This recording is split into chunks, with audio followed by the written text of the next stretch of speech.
আমার চাকরি গিয়েছে হচ্ছে মানে ঊর্ধ্বতন কর্মকর্তার হচ্ছে কিছু আদেশ, অবৈধ আদেশ বলতে কুপ্রস্তাব বলতে পারেন মেয়েদের প্রতি ওদের যে ইয়াটা থাকে ওগুলা না মানার কারণে হচ্ছে চাকরিটা গিয়েছিল। সামান্য একটা বিষয়ে এক্সকিউজ দেখায় আর কি। আমরা আসলে চাচ্ছি আমাদের হচ্ছে আমাদের সাথে যে অন্যায়টা করা হয়েছে সেটার আমরা বিচার চাইতেছি, যে আমাদেরকে পুনর্বহাল করানো হোক।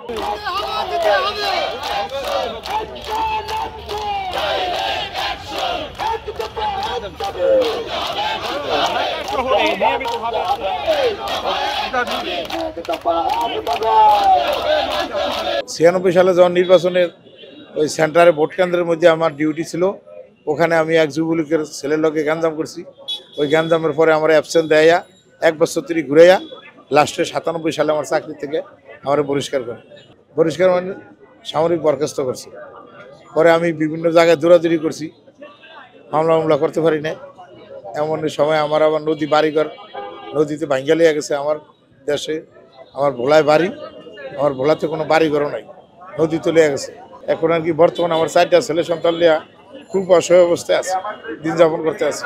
মোট 2200 মানে 2200 প্লাস হবে। মোট 2200 জন আমরা নির্যাতিত, আমাদের চাকরিচ্যুত পুলিশ, আমরা ছেলে মেয়ে উভয় মিলে। আমার চাকরি গেছিল, আমি 2017 সালে লক্ষ্মীপুর জেলা কর্মরত ছিলাম।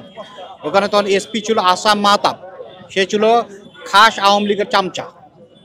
সে আমাকে একটা অবৈধ আদেশ করে, আমি সেটা মানিনি। না মানার কারণে সে যাই হোক যখন জানতে পারছে যে আমি একটা আদেশ করছি আমি মানিনি, তারপর সে জানতে পারছে আমার বাসা দিনাজপুর। মানে দিনাজপুর কেন, মানে এই কথাটা উঠাচ্ছি যে ওইখানে আমার দিনাজপুরে কিন্তু সাবেক প্রধানমন্ত্রী বেগম খালেদা জিয়ার দেশ, এর বাড়ি। তো খালেদা জিয়া যখন ক্ষমতায় ছিল, মাননীয় প্রধানমন্ত্রী সাবেক খালেদা জিয়া যখন ক্ষমতায় ছিল, তাকে বিএনপির সমস্যায় তাকে সে চাকরিচ্যুত হয় এসপি আসাম মাহতাব, দুর্নীতির দায় তাকে চাকরিচ্যুত করা হয়েছিল। তখন আমাকে ওই ক্ষোভে চাকরিচ্যুত করে মিথ্যা একটা দোষারোপ আমার উপর চাপায় দেয়। আমার উপর যে আনিত যে অভিযোগটা আছে, সেই অভিযোগটা যদি সুষ্ঠু তদন্ত করে ইনশাল্লাহ কোনোদিনও সেটা প্রমাণ করতে পারবে না।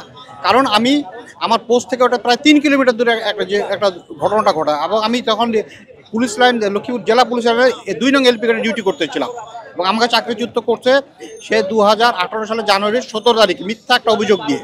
এবং সে বলছিল যে তুমি তো বিএনপি দলের লোক। আমি বললাম স্যার আমার চাকরি হয়েছে 2011 সালের ডিসেম্বরের 22 তারিখে, আমি কোনো রাজনীতির সাথে কোনোদিনও জড়িত ছিলাম না এবং আজও নাই, আমার মেধা তালিকা চাকরি হয়েছে।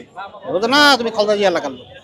খালেদা জিয়ার এলাকার লোক দিনাজপুরের লোক সবাই কি বিএনপি করে, সবাই কি আওয়ামী লীগ করে, কেউ কি নির্দলীয় নাই? আমি নির্দলীয়। এরকম আমার মতো হাজার পরিবারের ছেলে আছে তারা কোনো রাজনীতির সাথে জড়িত না।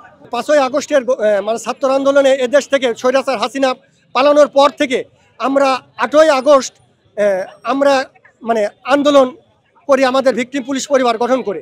তারই পরিপ্রেক্ষিতে আমাদের তৎকালীন স্বরাষ্ট্র উপদেষ্টা জনাব শাখাত হোসেন স্যার এবং তৎকালীন বর্তমান যে প্রধান উপদেষ্টা ডক্টর ইউনুস স্যার পুলিশ হেডকোয়ার্টারকে একটি নির্দেশ প্রদান করে আমাদেরকে বিভিন্ন ইউনিট থেকে যাদেরকে চাকরিচ্যুত করা হয়েছে এবং তাদেরকে মানবিক কারণে এবং যারা কোর্ট থেকে 1-2টা রায় পেয়েছে তাদেরকে পুনর্বহাল করার জন্য।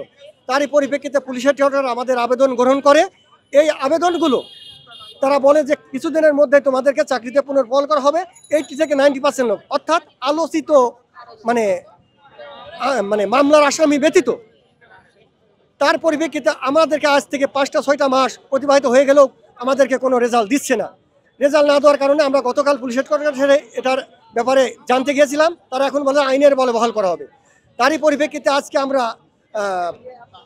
আইন উপদেষ্টা এবং স্বরাষ্ট্র উপদেষ্টা মন্ত্রণালয়ে বরাবর একটা স্মারকলিপি পেশ করতে যাচ্ছিলাম।